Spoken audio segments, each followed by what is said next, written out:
అర్థం కాలేదు కార్యకర్తలకి. ఆవిడ కొంచెం దూరం వెళ్ళాక, ఏమిటి చెప్పిన మాట వింటావు కదూ, ఇంకెప్పుడు చెప్పిన మాట కాదని రాకు అన్నారేమిటి అని అడిగారు. మా ఆయన నాకు భోజనం పెట్టి వెళ్ళిపోవే అన్నారు, మీ భోజనం రోజు పెడుతున్నాను మీరు తినండి అని వద్దంటున్నా వినకుండా ఇక్కడికి వచ్చాను, గొలుసుపోయి మీ బాధలు పడ్డాను. భర్త మాట అతిక్రమించి తీర్థం తీసుకోవడం అది కాదు, భర్త మాట ఔదుల దాల్చడం నేర్చుకో, కాదని రాకు అని నాకు పాఠం చెప్పారంది ఆవిడ. ఇవన్నీ ఆయన వెళ్ళి కనుక్కొచ్చారా? ఇవాల్టి రోజుల్లో ఆ మంత్రాలు ఏమిటండి అంటాం. నువ్వు చేస్తే తెలుస్తుంది ఆ శక్తి ఏమిటో.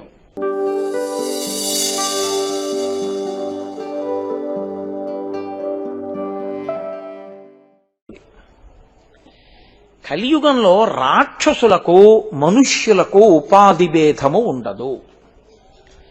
మనుష్యుడు రాక్షసుడు ఒక ఉపాధితోనే ఉంటారు. వాడు పరమ రాక్షసుడు మీ పక్కనే కూర్చుంటాడు, మీకు తెలియదు వాడు మనుష్యుడని మీరు అనుకుంటారు. రాక్షసత్వం ఉంటుంది వాళ్ళు. అవన్నీ నేను ఎందుకు వర్ణించాలి, మీరు పేపర్లలో చదవట్లా? వాళ్ళందరూ సమాజంలో తిరుగుతున్న వాళ్ళు కాదా? చదువుకోవడానికి కాలేజీకి వెళ్లే పిల్లాళ్ళ కాలేజీకి వెళ్ళిన వాడు కాడావాడు. సమాజంలో చిన్న చిన్న పిల్లలకి చాక్లెట్లు ఇచ్చి నమ్మించి ఏదో ఒక మేనమామ ప్రవర్తించినట్టుగా ప్రవర్తించి దారుణాలు చేసేవాడు కాడావాడు. వాడు ఒక పూతనలా. పూతనకి ఆ రోజుల్లో కోరుకుంటే మార్పు వచ్చింది. కలియుగంలో ఏమిటో తెలుసా అండి, రాక్షసులు మనుష్య ఉపాధితో తిరుగుతారు. అందుకే మనుష్యుడికి రాక్షసునికి భేదం మీరు పట్టుకోలేరు. ఈ పట్టుకోలేని స్థితిలో లోకాన్ని ఉద్ధరించి ఇప్పుడు రాక్షసుల్ని చంపడం ఎవరికీ సాధ్యమయ్యే విషయం కాదు. వాళ్ళందరూ ఒక చోట దొరకరు. పూర్వం అంటే తెలియక లంకకి చేరిపోయారు, లంక కడితే అందరూ పోయారు. అలా ఉండదు. ఇప్పుడు మనుష్యుల మధ్యలో చేరిపోయి ఉంటారు, పుణ్యాత్ములతో పాటు వాళ్ళు కూడా. కాబట్టి ఇప్పుడు ఇంతమందిని వెతికి చంపడం కన్నా అది ఈశ్వరుడికి పెద్ద విశేషం ఏం కాదు. ఆఖరణ కల్కి అవతారం వచ్చినప్పుడు జరిగేది అదే, భంగధరవ్యాధి పుట్టిపోతారు అందరూ. కాబట్టి కానీ పరమేశ్వరుడు చేసేటటువంటి పెద్ద ప్రయత్నం ఏమిటో తెలుసా అండి, ఆయన జగద్గురువుగా వస్తాడు. కలియుగంలో ఉన్న మేలు ఏమిటంటే కలిపురుషుడు మనసు నిలబెట్టనివ్వడు. కాబట్టి కించిత్ ప్రయత్నం చేసి మీరు మనసు ధ్యానంలో నిలబెట్టినా, ఈశ్వరనామము చెప్పినా మీరు అశ్వమేధాది యాగములు చేసిన ఫలితం మీకు వేసేస్తారు. అందుకే కలియుగంలో అశ్వమేధయాగం లేదు. కలియుగంలో ఎవరైనా అశ్వమేధయాగం చేస్తాను అంటే అది అవైదికమైన సంకల్పము. కలియుగంలో లేదు అసలు అశ్వమేధయాగం. కలియుగంలో అశ్వమేధయాగం చేసిన ఫలితం దేనికి ఇస్తారో తెలుసా అండి? దిక్కులేని ప్రేతాన్ని మీరు అంత్యేష్టి సంస్కారం చేస్తే, ఒక దిక్కులేని శవం పడిపోయింది, దాన్ని తీసుకెళ్లి కాల్చేశారనుకోండి, అంతే, వాడు అశ్వమేధయాగం చేశాడు అని ఫలితం వేసేస్తారు. ఎందుకంత తేలిక చేసేశారో తెలుసా? అసలు కలియుగంలో ఆపాటి మంచి చేసేవాడు కూడా ఉండని రోజులు వచ్చేస్తాయిరా. కలి విజృంభణం అలా ఉంటుంది. అసలు నామమే చెప్పనివాడు. భగవన్నామ వ్యతిరేకమైనటువంటి సభలే కానీ భగవన్నామము చెప్పుకునే సభలుండవు. అందుకని కదా రోజు మనం భగవన్నామం చెప్పుకుంటున్నాం. నేను మొదటి రోజు మీకు మనవి చేశా, దేవాలయంలో భగవన్నామం చెప్పడం అంత తేలిక కాదు. ఇప్పుడు తెలియదు దీని ఫలితం. విత్తనాలు వేసిన వాడు కాయలు కోసుకున్నప్పుడు తెలిసినట్టు గుళ్ళో కూర్చుని మీరు చెప్పిన నామ ఫలితం ఏమిటో ఇది అనుభవంలోకి వచ్చిన నాడు అయ్య బాబోయ్ ఆ రోజుల్లో నామం చెప్పుకోవడం ఎంత మంచిదైందిరా అనుకుంటాం. కాబట్టి ఆ నామమునకు తప్పకుండా ఉండండి అని నేను చెప్పడానికి కారణం అదే. లేకపోతే ఎందుకు చదవడం? నా ప్రసంగం నేను చేసుకెళ్ళిపోతే సరిపోదా? కాదు, అందరూ ఉద్ధరణ పొందడానికి అది అవకాశం. కలియుగంలో ఈశ్వరుడు జగద్గురువు రూపంలో తిరుగుతాడు. అందుకే శంభోర్మూర్తిశ్చరతి భువనే శంకరాచార్య రూప. ఆయన మొట్టమొదటి గురువు లోకంలో శాస్త్రములను భాషింపచేసినవాడు, వేదములు అందించినవాడు, వేద ప్రమాణమును నిలబెట్టినవాడు, మోక్షము అన్న మాట యొక్క యథార్థ స్వరూపమును ఆవిష్కరించినవాడు పరమేశ్వరుడే. అందుకే ఆయన దక్షిణామూర్తిగా కూర్చున్నాడు. దక్షిణామూర్తిగా కూర్చుంటే అందరికీ అర్థం కాదు. ఎందుకని? మౌనవ్యాఖ్యా ప్రకటిత పరబ్రహ్మతత్వం జుబానం వర్షిష్టాంతే వసదృశగణైరవృతం బ్రహ్మనిష్టై ఆచార్యేంద్రం కరకలిత చిన్ముద్రమానంద రూపం స్వాత్మారామం ముదితవదనం దక్షిణామూర్తి మీడే. ఆయన నోటితో ఏం చెప్పలా, ఇలా అన్నారు. అర్థమైంది సనక సనందనాథులకి.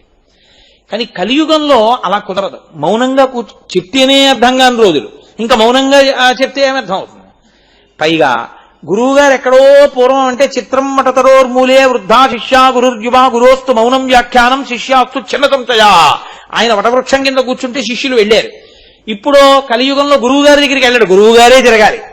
కాబట్టి శంభోర్మూర్తి స్థిరతి భువనే శంకరాచార్య రూప, ఔదార్యంతో ఆయన మెట్టు కిందకొచ్చి ఆయనే ఆసేతు హిమాచల పర్యంతము పాదయాత్ర చేశారు.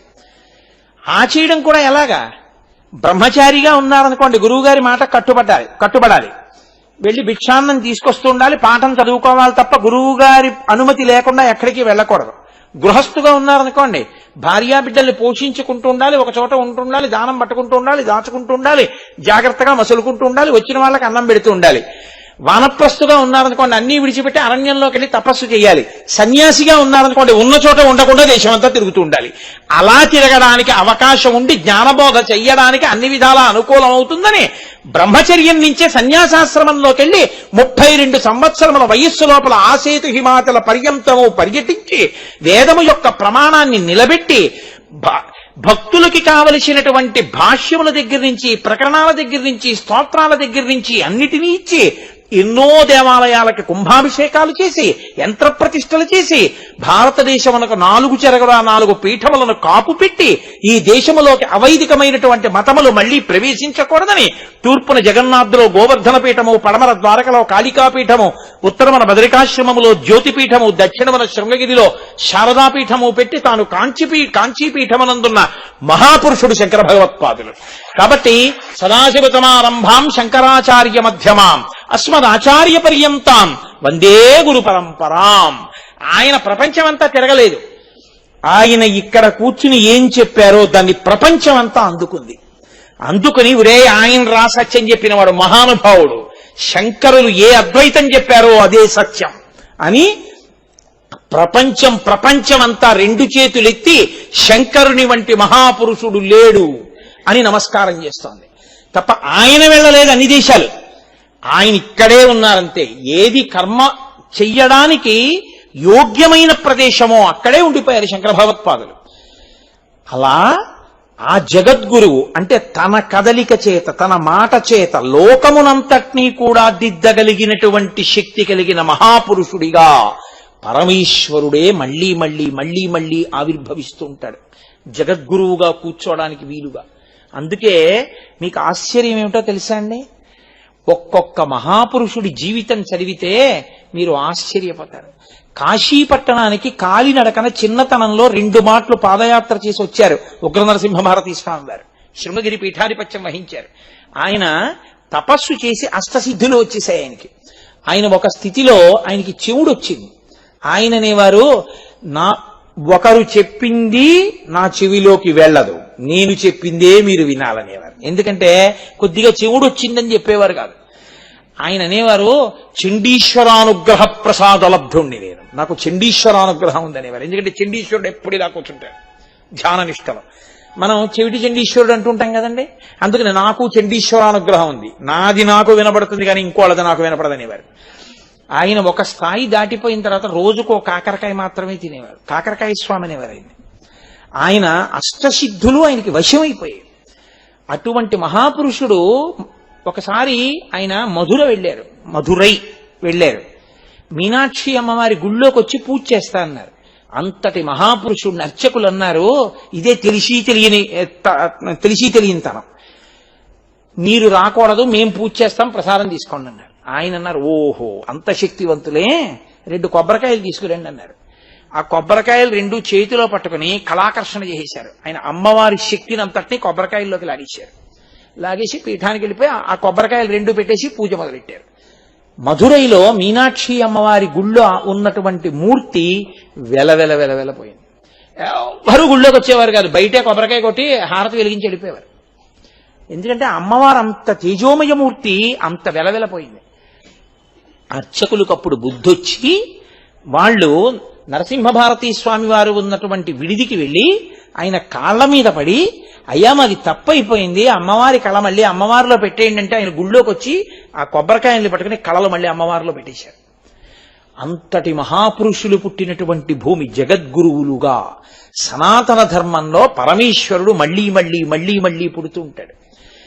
అదే పీఠానికి పీఠాధిపత్యం వహించారు అభినవ విద్యాతీర్థస్వామి వారు, ఇప్పుడున్న భారతీ తీర్థస్వామి వారికి గురువు గారు. ఆయన ఎంత నిరుపేద కుటుంబంలో పుట్టారో తెలుసా అండి? అన్నం తినడానికి లేకపోతే వాళ్ళ అమ్మగారిని ఆయన ఒకసారి అడిగారు, నాకు ఉపనయనం చేస్తే అమ్మ భిక్షాటన చేయడానికి అధికారం వస్తుంది, యజ్ఞోపవీతం లేకుండా భిక్షకి వెళ్ళకూడదు, నువ్వు నాకు ఎలాగోలా ఒడుగు చేసేస్తే నేను 4 ఇళ్ల ముందుకెళ్ళి భిక్ష పట్టుకొస్తాను, అది తిందామమ్మా అని అడిగారు ఆయన. అంత నిరుపేద వ్యక్తి, కానీ పుట్టుకతో, అది నేనన్నది, ఈశ్వరుడు పుడుతూ ఉంటాడు జగద్గురువుగా. వాళ్ళ ఊళ్ళో ఒక నమ్మకం, ఆ ఊరి చివర ఓ చెరువు ఉండేది, ఆ చెరువు దగ్గర దయ్యాలున్నాయి, ఎవరు చీకటి పడితే వెళ్ళేవారు కాదు. ఆయన అన్నారు, ఈశ్వరుడే ఉన్నాడు, దయ్యాలు ఏం లేవు, ఈశ్వరుడు ఉండగా దయ్యాలు రావు, ఎందుకు భయపడతారన్నారు. ఏమిటి ఇన్ని కబుర్లు చెప్తున్నావు, అర్ధరాత్రి నువ్వు వెళ్ళి చెరువులో కాళ్ళు చేతులు మొహం గడుక్కొస్తావా అన్నారు. ఈశ్వరుడు నా వెంట ఉండగా నాకు భయం ఏమిటని అర్ధరాత్రి చిన్న వయస్సులో ఒక్కరే చెరువుకెళ్ళి కాళ్ళు చేతులు మొహం గడుక్కొచ్చారు అభినవ విద్యాతీర్థస్వామి గారు. ఆయన్ని శృంగేరి తీసుకెళ్లి సదాశివ నరసింహభారతీ స్వామి వారు దగ్గర పెట్టుకుని ఆయనకి విద్యాబోధ చేయిస్తూ గురుకులంలో ఉన్న పిల్లలందరికీ అన్నం సరిగ్గా వండుతున్నారా లేదా అని అడిగారు. అడిగితే అందరూ బాగున్నాయి బాగున్నాయి అనేవారు. ఈయనేం అనలేదు. నువ్వేం చెప్పవే అన్నారు. మాకు బోధ బాగా జరుగుతోంది, శాస్త్రాలు బాగా చెప్తున్నారు, ఇక్కడ ఏది పెట్టినా అది జగద్గురువుల ప్రసాదం, జగద్గురు ప్రసాదాన్ని రుచి కోసం తిననుగా, అందుకని నేను చెప్పలేదన్నారు. అంతటి మహానుభావుడైన కారణజన్ముడై ఆయన శృంగగిరి పీఠాధిపత్యం వహించారు. శివుడు పుడుతూ ఉంటాడు, ఎక్కడ పుట్టాడు ఎలా వస్తాడు మీకు తెలియదు, కానీ పీఠాధిపత్యం మళ్ళీ ఆ స్థానంలో కూర్చోవాలి, ఎక్కడో ఆయన పుడతాడు మళ్ళీ. ఒకప్పుడు చంద్రశేఖర భారతీ స్వామి వారిగా పుట్టాడు. చంద్రశేఖర భారతీ స్వామి వారి తండ్రి పేరు గోపాలస్వామి వారు, తల్లి గారి పేరు లక్ష్మి గారు. 14 మంది సంతానం, ఒక్క పిల్లాడు బతకలేదు. ఆఖరణ 14వ మాట ఆవిడ కడుపుతో ఉన్నప్పుడు సదాశివ నరసింహభారతీ స్వామి వారి దగ్గరికి వెళ్ళి ఆవిడ అడిగారు, సచ్చిదానంద శివాభిన నరసింహభారతీ స్వామి వారు ఆయన్ని వెళ్ళి అడిగారు, అయ్యా నా కడుపున పిల్లాడు బతకట్లేదు, ఏం చేయమంటారని. గోకర్ణం వెళ్ళి దర్శనం చేయమన్నారు. గోకర్ణం వెళ్ళి మహాబలేశ్వర దర్శనం చేశారు. ఆయన దర్శనం చేసుకుని ఇంటికి వచ్చి కొడుకు పుట్టాడు. మా దగ్గర పెంచితే పిల్లలు బతకట్లేదని శృంగగిరి పీఠానికి సంబంధించిన మేనేజర్ గారి ఇంట్లో ఆ పిల్లాన్ని పెంచారు. 14 మంది పిల్లలలో బతికిన ఏకైక కుమారుడు. శృంగగిరి పీఠాధిపత్యంలో ఉన్నటువంటి సచ్చిదానంద శివాభినవ నరసింహ భారతీ స్వామి అంటే సామాన్యులు కారు. కాలటీలో శంకరులు పుట్టిన ప్రదేశాన్ని ఆయన గుర్తించారు. అటువంటి మహాపురుషుడు ఆయన శరీరాన్ని విడిచిపెట్టి సిద్ధి పొందుతూ ఆ పిల్లవాడికి సన్యాసం ఇవ్వండి అని చెప్పి సిద్ధి పొందారు. వెళ్ళి తండ్రి గారిని అడిగారు, ఒక్కడే ఒక్క కొడుకు, పరమపేద కుటుంబం, ఆ పిల్లవాడికి సన్యాసం ఇస్తామని. అంటే తండ్రి గారు అన్నాడు సరేనన్నారు. తల్లిగారంది, లేక లేక లేక లేక పుట్టిన కొడుకు, నేను ఇవ్వనన్నారు. తల్లి అనుమతి ఉంటే గానీ సన్యాసం ఇవ్వకూడదు బ్రహ్మచారికి. అంటే ఆయన అన్నారు, ఏమి నీకు ఇష్టమై ఇచ్చావా 13 మందిని యమధర్మరాజు గారికి? ఇష్టపడి నన్ను గురువు గారికి ఇవ్వడానికి బెంగ పెట్టుకుంటున్నావే? గురువు గారి కోరికకి వ్యతిరేకంగా నేను గృహస్థాశ్రమంలో బ్రతికే కన్నా నువ్వు అంగీకరించకపోతే నేను సన్యాసిని ఈ దేశంలో ఎక్కడో తిరుగుతాను. నువ్వు అంగీకరించావా, నీ కళ్ళ ముందు శృంగగిరికి పీఠాధిపత్యం వహిస్తాను, నీ ఇష్టం అన్నారు. అమ్మగారు ఒప్పుకున్నారు. ఆయన శృంగగిరి పీఠాధిపత్యం వహించారండి. మహాపురుషుడు చంద్రశేఖర భారతి అంటే అయ్య బాబోయ్, ఆయన సాక్షాత్ శివుడు, ఎవరు కాదు. ఆయన ఇలా కూర్చుంటే చంద్రమౌళీశ్వరారాధన చేసి తీర్థం ఇస్తుంటే ఒక ఆవిడ ఏడుస్తూ వచ్చింది. ఆ లైన్లో నిలబెట్టే వాళ్ళు అన్నారు, ఎందుకమ్మా ఏడుస్తున్నావు అన్నారు. అంటే అయ్యా నా కూతురు మెళ్ళలో వేసిన గొలుసు ఎవరో ఎత్తుకుపోయారు అంది. సరే ఏడవకు పోన్లే, తీర్థం తీసుకుని వెళ్ళిపోన్నారు. ఆవిడ క్యూలో దగ్గరికి వచ్చింది, తీర్థం ఇస్తున్నారు చంద్రశేఖర భారతీ స్వామి. ఆయన అన్నారు, ఇవ్వను, అక్కడి నుంచో అన్నారు. ఆవిడ మరీ ఏడ్చింది, నాకు ఉన్న గొలుసు పోగా తీర్థం కూడా ఇవ్వలేదని. క్యూ నడుస్తోంది. అలా అలా అలా అలా ఒక వృద్ధురాలు వచ్చింది. చంద్రశేఖర భారతి ఇలా ఉద్ధరిని పట్టుకుని ఆ చెయ్యి వంక చూసి ఆయన అన్నారు, ఇచ్చేసేయి అన్నారు. ఏమిటి ఇచ్చేసేయనంది ఆవిడ.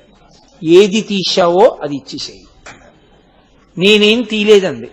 చేసుకున్న పాపాలు చాలు, ఇంకా మూట కట్టుకోకు అన్నాడు. వెంటనే గమనించి కార్యకర్తలు పక్కకి తీసుకెళ్లి అడిగారు, నేనే దొంగిలించానా పిల్ల మెళ్ళో గొలుసుని ఇచ్చేసింది. ఆ గొలుసు తీసుకుని అప్పుడు పిలిచి ఆ పిల్లకి గొలుసు తీర్థం కూడా ఇచ్చన్నారు. ఇంకెప్పుడూ ధర్మాతిక్రమణం చేయకు, చెప్పిన మాట వింటావు కదూ అన్నారు. బుద్ధొచ్చింది, వింటానంది. వెళ్ళిరా అన్నారు. అర్థం కాలేదు కార్యకర్తలకి. ఆవిడ కొంచెం దూరం వెళ్ళాక, ఏమిటి చెప్పిన మాట వింటావు కదూ, ఇంకెప్పుడు చెప్పిన మాట కాదని రాకు అన్నారేమిటి అని అడిగారు. మా ఆయన నాకు భోజనం పెట్టి వెళ్ళిపోవే అన్నారు. మీ భోజనం రోజు పెడుతున్నాను, మీరు తినండి అని వద్దంటున్నా వినకుండా ఇక్కడికి వచ్చాను. గొలుసుపోయి మీ బాధలు పడ్డాను. భర్త మాట అతిక్రమించి తీర్థం తీసుకోవడం అది కాదు, భర్త మాట ఔదుల దాల్చడం నేర్చుకో, కాదని రాకు అని నాకు పాఠం చెప్పారంది ఆవిడ. ఇవన్నీ ఆయన వెళ్ళి కనుక్కొచ్చారా? ఇవాల్టి రోజుల్లో ఆ మంత్రాలు ఏమిటండి అంటాం. నువ్వు చేస్తే తెలుస్తుంది ఆ శక్తి ఏమిటో. ఒక ఆయన కోర్టులో పనిచేసేవాడు చంద్రశేఖర భారతీ స్వామి వారి రోజుల్లో. ఆయన వాచాలత్వం పాపం చాలా బాగా పనిచేస్తాడు. కానీ ఆఫీసర్ గారి దగ్గరికి వెళ్ళి ఆ ఫైల్ పెట్టి ఏదో పనికిమాలిన మాట అంటుండేవాడు. ఆయన కక్ష పెట్టుకుని సస్పెండ్ చేసి పారేశాడు. ఆయన ఇంటికి వచ్చి అన్నాడు, నా నాలుక మీద శనీశ్వరుడు ఉన్నాడే, నాకు ఇంతేను, నేను ఎంత పని చేసినా నాకు రేణింపుకు రాదన్నాడు. ఆవిడంది, ఇక్కడే దగ్గరలో చంద్రశేఖర భారతీ స్వామి వారు విడిది చేసి ఉన్నారు, మీరు వెళ్ళి ఒకసారి కలవకూడదా అంది. అంటే ఆయన వెళ్ళి అడిగాడు చంద్రశేఖర భారతీ స్వామి వారిని, నా నాలుక మీద శనీశ్వరుడు ఉన్నాడు, ఎలా నాకేదీ కలిసి రావట్లేదని. ఆయన అన్నారు, నేను మంత్రం చెప్తాను చేస్తావా అన్నారు. చేస్తానన్నారు. 15 రోజులు ఎలాగో సస్పెండ్ చేశారుగా, ఆఫీసు లేదుగా, ఇంట్లో కూర్చుని చెయ్యి అని మంత్రం ఇచ్చారు. అతను 15 రోజులు మంత్రం చేశాడు. 15వ రోజున ఏమైందో తెలుసా అండి? ఇతను ఏ మున్సిపల్ కోర్టులో పనిచేస్తాడో ఆ కోర్టుని ఇన్స్పెక్ట్ చేయడానికి డిస్ట్రిక్ట్ జడ్జి వచ్చారు. వచ్చి ఆయన ఇతను వ్రాసిన ఫైల్స్ చూసి, ఇంత బాగా రాశాడు, ఎవరితను పిలవండి అన్నాడు. వాడిని మీరే సస్పెండ్ చేశారండి, ఈ మధ్య మేము కంప్లైంట్ రాస్తే వాడికి వాచాలత్వం ఎక్కువ, ఏదో ఒకటి మాట్లాడతాడన్నారు. మాట్లాడితే ఏమయ్యా, ఎంత అద్భుతంగా రాశాడు ఈ ఫైల్స్, వాడికి ఇప్పుడే ప్రమోషన్ ఇచ్చేస్తున్నాను, వాడిని నా కోర్టుకి వేసేసుకుంటున్నానని ప్రమోషను ట్రాన్స్ఫర్ ఇచ్చాడు. 15వ రోజు మంత్రజపం పూర్తయింది. అతనికి ప్రమోషన్ ఆర్డర్, ట్రాన్స్ఫర్ ఆర్డర్ కూడా వచ్చి ఇతని పట్టుకుని చంద్రశేఖర భారతీ స్వామి వారి దగ్గరికి వెళ్ళాడు. స్వామి మంత్రం ఫలించింది, నాకు డిస్ట్రిక్ట్ కోర్టుకి వేశారు, ఇక నేను మానేయచ్చా అన్నాడు. నీ నాలుక మీద శనీశ్వరుడు పోయాడా అన్నారు. అనుమానమేను సుమండి అన్నాడు. అయితే జపం చేస్తూ ఉండన్నాడు. అతని జీవితంలో ఎంత వృద్ధిలోకి వచ్చాడు. మహానుభావులు మన దేశంలో మంత్ర ప్రభావం అంటే ఏమిటో, ఈశ్వరుణ్ణి ఆరాధించిన వాళ్ళ శక్తి ఏమిటో చూపించారు వాళ్ళు. ఆయన పూజ చేస్తూ చేస్తూ సమాధిలోకి వెళ్ళిపోయేవారు. అటువంటి మహాపురుషుడు ఇలా నడిచి వెళ్ళిపోతూ ఎవరినో చూసి, ఏమి సుబ్రహ్మణ్యమా అన్నారు. రోజున అందరు అనుకున్నారు అతని పేరు అనుకున్నారు. అతనన్నాడు, అవును అన్నాడు. బాగా చెయ్యి అని వెళ్ళిపోయారు. అతన్ని వెళ్ళి అడిగారు, మీ పేరు సుబ్రహ్మణ్యమా అని. కాదు, నేను సుబ్రహ్మణ్యారాధకుణ్ణి. ఆయన అందుకని సుబ్రహ్మణ్యమా అని అడిగారన్నారు. ఆయనకి తెలియనిదేం లేదు.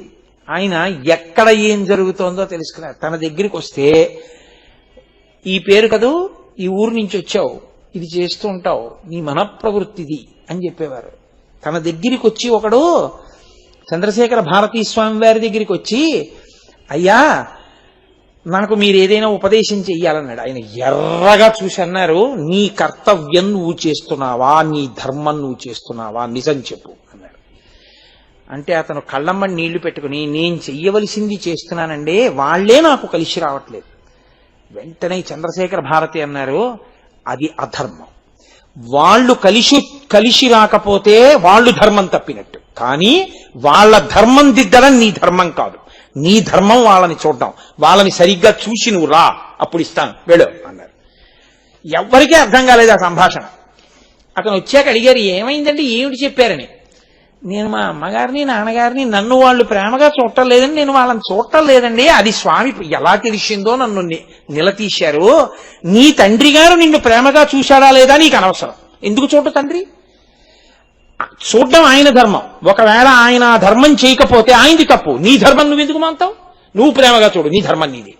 నీ ధర్మంలో నువ్వు నిలబడు, ఆ తర్వాత నువ్వు నా దగ్గరికి రా, మంత్రం ఇస్తాను. అది చంద్రశేఖర భారతి అంటే. ఎంత వైరాగ్యం అంటే ఆయనకి. ఆయన ఉన్మాదంలో శ్లోకాలు చెప్పినవి ఆయనకి గుర్తుండేవి కావు. ఆయన శిష్యులు రాసుకుని చెప్పేవారు. మళ్ళీ ఆయన కాలభైరవుడు గుడి దగ్గర నిల్చుని ఈ ఒంటిని కొట్టేసుకునేవారు. అంత వైరాగ్యం. ఆయన వైరాగ్యంలో శ్లోకం చెప్తూ ఈ శరీరాన్ని కుక్కలు ఈడ్చుకుని వెడతాయని శ్లోకాలు చెప్తుంటే నిజంగా ఓ శవాన్ని ఈడ్చుకొచ్చింది కుక్క. అంత వైరాగ్య సంపత్తి ఉన్నవారు. ఆయనకి శరీరంలో ఉండలేక గురువుల యొక్క అధిష్టానాలకి ప్రదక్షిణాలు చేసి మహాళయపక్ష అమావాస్య నాడు తన శరీరాన్ని ముద్రతో చిన్ముద్ర పట్టి తుంగానది నీటి మీద కూర్చుని వెళ్ళిపోతూ శరీరం విడిచిపెట్టారు. అంతటి మహాపురుషుడు చంద్రశేఖర భారతి అంటే. అంత పేద కుటుంబంలో పుట్టినట్టుగా ఉంటారు. సదాశివుడు అవతరించాడు. చంద్రశేఖరేంద్ర సరస్వతి కంచి. అసలు మా స్వామి గురించి మొదలు పెడితే ఇవాళ శివరాత్రి. 13 ఏళ్ల పిల్లాడు, సన్యాసం కోరుకోలేదు. పిన్నిగారు అబ్బాయి మహాదేవేంద్ర సరస్వతి సన్యాసం తీసుకున్నాడు. ఒక్కడే కొడుకు పిన్నిగారికి. అయ్యో సన్యాసి అయిపోయాడని చెప్పి ఆవిడ బాధపడుతుంటే చూద్దామని మహాలక్ష్మమ్మ గారు కూడా వచ్చారు. చంద్రశేఖరేంద్ర సరస్వతి స్వామి వారి తల్లి గారు. వాళ్ళతో ఈ పిల్లాడు వచ్చాడు. వచ్చి కుమారకోష్టంలో స్నానం చేశాడు. కంచికామకోటి పీఠం జట్కా బండి వచ్చి నువ్వు ముందు ఎక్కువ అని తీసుకుపోతున్నాడు. తీసుకుపోతూ అతను అన్నాడు, మీ అన్నయ్యని చూద్దామని వచ్చారు, సన్యాసం తీసుకున్నాడని. మీ అన్నయ్య వాళ్ళ గురువు గారికి మసూచికం వస్తే సేవ చేసి ఈయనకి మసూచికం వచ్చి ఇద్దరూ చనిపోయారు. ఇద్దరూ శరీరం వదిలిపెట్టేశారు, సిద్ధి పొందారు. కంచికామకోటి పీఠానికి పీఠాధిపతి లేరు. నిన్ను పీఠాధిపతిని చేస్తున్నారు, మీరే పీఠాధిపతి, కాబట్టి ఇంకా మీరు వెనక్కి వెళ్ళరన్నారు. 13 ఏళ్ల పిల్లాడికి తల మీద పిడుగుపడ్డట్టయింది. అతను జట్కా బండిలో పరమాచార్య వ్రాసుకున్నారు. 13 ఏళ్ల పిల్లాడు అమ్మ పెట్టిన చద్దెన్నం గుర్తొచ్చి నాకు సన్యాసం ఏమిటి, నాకు పీఠాధిపత్యం ఏమిటి, నేను చంద్రమౌళీశ్వరారాధన ఏమిటి అని బెంగ పెట్టుకుని బండిలో బోర్లా పడుకుని రామా రామా రామా రామా అని ఏడుస్తూ కలవై వెళ్ళారు. ఇప్పటికీ ఆయన సన్యాసం తీసుకున్న రాయి ఉంది. ఆ రాతి మీద నిలబడి స్నానం చేయించి యజ్ఞోపవీతం తీసేసి శిఖ తీసేసి సన్యాసం ఇచ్చేశారు.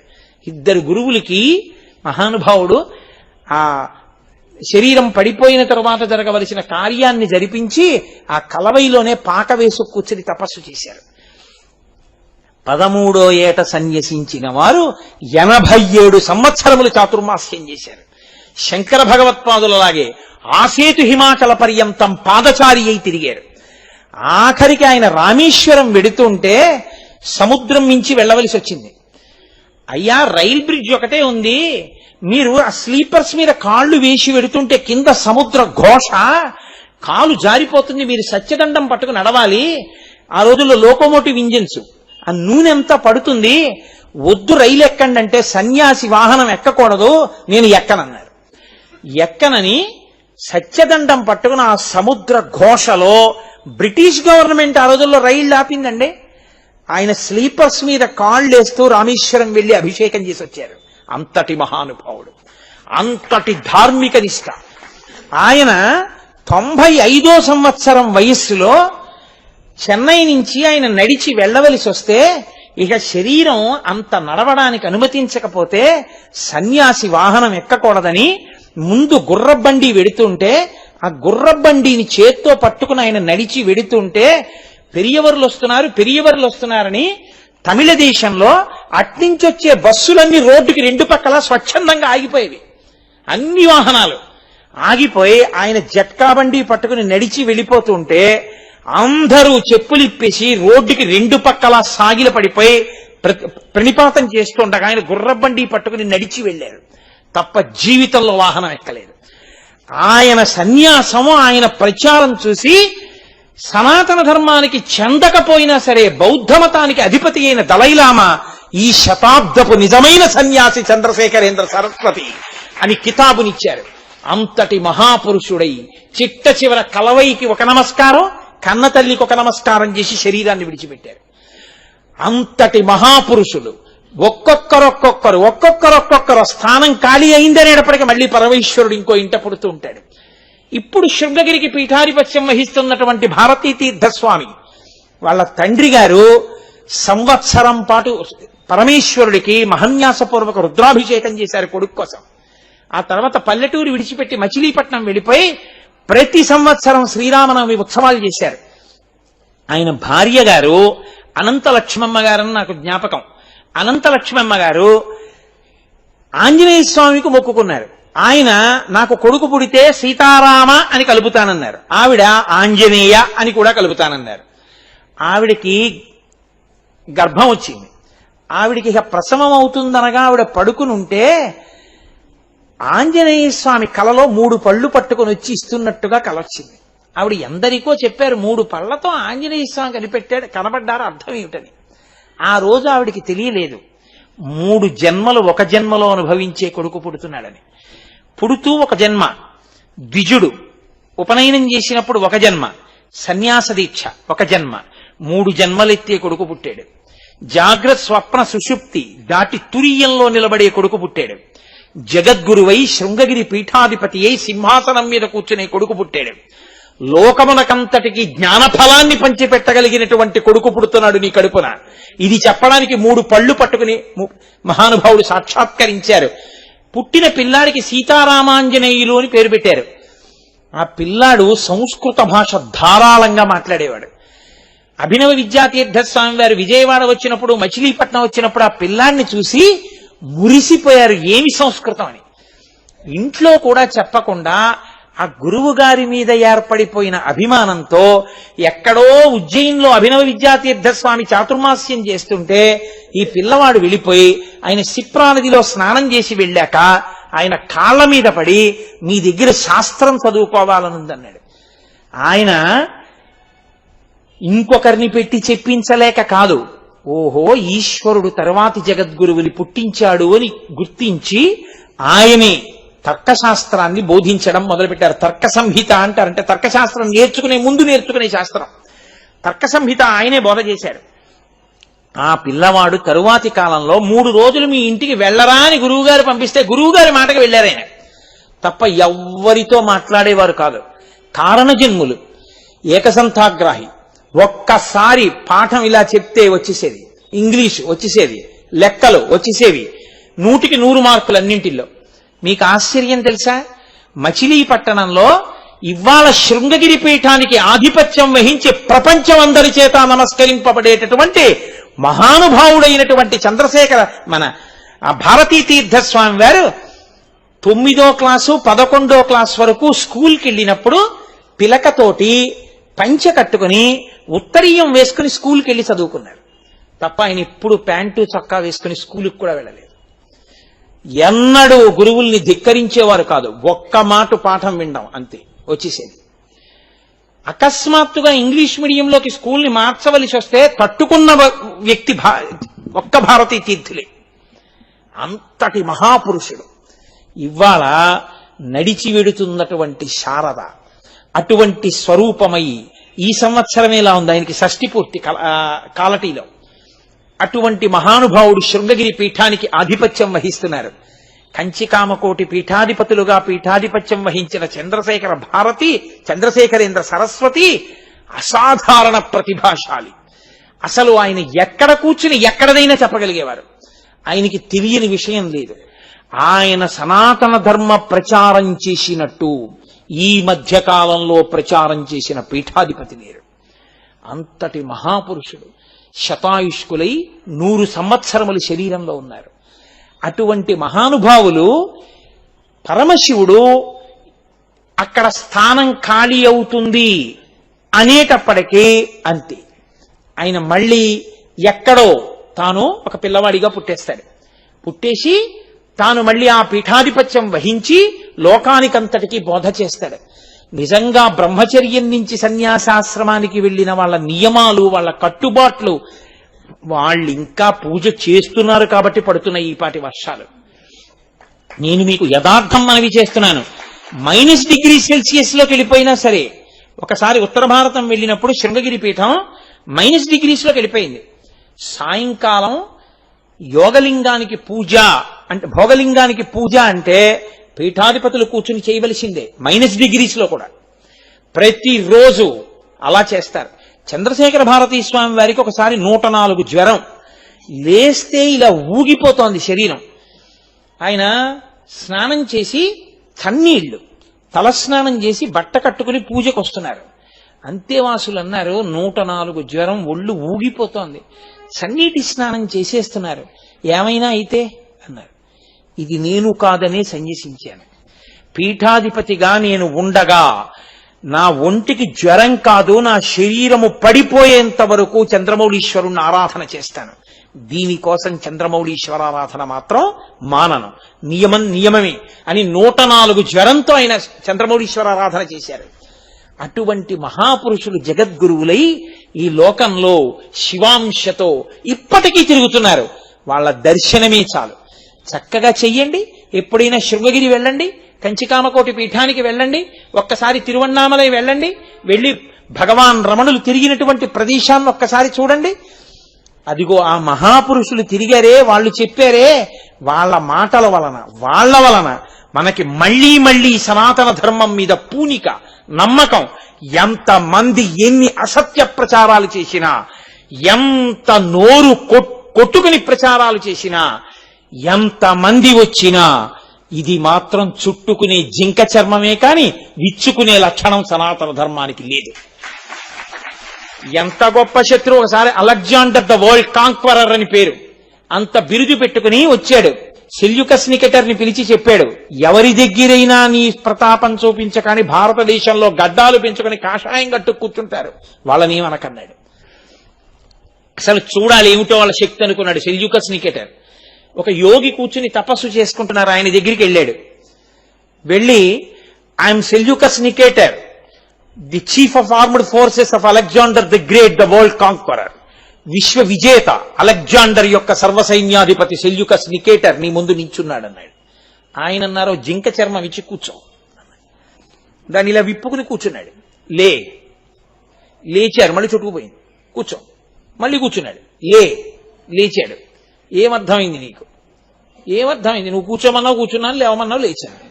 జింక చర్మం నువ్వు కూర్చుంటే విచ్చుకుంది, నువ్వు లేచిపోతే చుట్టుకుంది. నీలాంటి వాళ్ళు ఎందరో వచ్చారు ఈ దేశానికి, వచ్చినప్పుడు విచ్చుకున్నట్టుంటుంది, చుట్టుకోవడం దీని లక్షణం. సనాతన ధర్మమును చెరపగలిగిన వాడు పుట్టలేదు, పుట్టడం ఎప్పటికీ పరిఢవిల్లుతుంది అని ఆనాడు చెప్పినది. ఇప్పటికీ శంకరుడు జగద్గురువులుగా అవతరిస్తూ సనాతన ధర్మాన్ని ప్రబోధాన్ని చేస్తూ మహాపురుషులుగా అవతరిస్తూనే ఉన్నాడు. అది జగద్గురు. కాబట్టి మహానుభావుడు వృషాంకో వృషభారూఢో భస్మోద్ధూళిత విగ్రహ, ఆయనే జగద్గురు అయి మనందరినీ నిరంతరము ఆ ప్రబోధం ఆయనే మనకి చేసి శక్తినిచ్చి నడిపించి ధర్మమునందు నిలబెడుతుంటాడు.